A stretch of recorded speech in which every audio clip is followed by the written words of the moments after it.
Hi, it's me again, Renee Pearson, and this is part 2 of the layer mask tip. Now, in the last video, you recall that I dragged a layer with a layer mask into a Photoshop Elements document. And then I used the brush tool to mask away some parts of my photo. Remember, black conceals and white reveals. But what I want to show you today is another tool that I really like to use when I'm making selections, especially when I'm trying to select images of people out of a photo. I like this tool much better than the Magic Extractor even. And it's called the Quick Selection tool. So I'll click that tool, and you just want to make sure that you select the appropriate brush size that you need. I've got 42 pixel hard round brush selected, but you can make that any size you need it to be, and you just want to make sure it's not larger than the subject that you're trying to select. So you can just start to click here within your document, and you can even click and drag as I'm doing here. And Photoshop, in all its smartness, knows what I'm trying to do. And you can see it's selecting her little snowsuit. And I'm just going to come on down here and select her shoes as well. And that's about it for now. I'm not going to spend the amount of time I would ordinarily spend on a selection, but I just want to show you how this works. So now that I have my subject selected, what I want to do is remove or conceal everything around her. Now I have my selection of what is inside, but what I need to do is invert this so that it will select everything outside of her.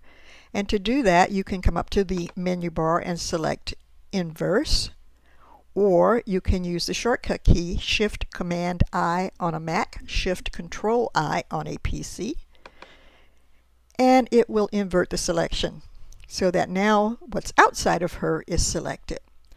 Then I want to come over to my Layers palette, and remember, I need to make sure that I'm working in the layer mask thumbnail and not the image thumbnail or the layer thumbnail. I also want to make sure that my foreground color is black because I want to conceal. Then the next thing I'm going to do is select the the paint bucket here in the toolbox. And now all I need to do is pour the black paint into the layer. And there you have it. Now what's this little hazy area here? Well, that's the area that I was using the brush with. And the brush was a soft round brush, so it had feathered some of the areas. I can just choose a hard round brush here to get rid of it if I want to.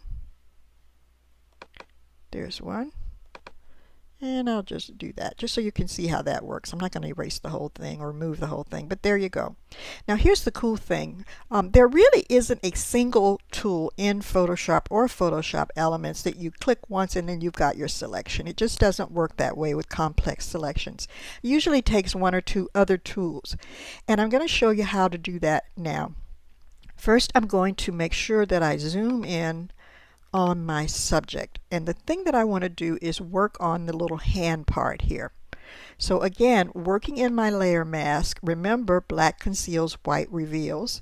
I'm going to flip the foreground and background colors and go back to using the brush tool, and I'm going to just start to paint her hand back in, and you can see she's holding her little shovel here. In fact, I'm not going to even worry about being too accurate because I can get that back in, and then if I flip my foreground and background colors, I can go back and start to paint the excess out. And as you can see, I can start to get down to the fine detail edges, and all I have to do is just make my brush smaller and smaller and smaller.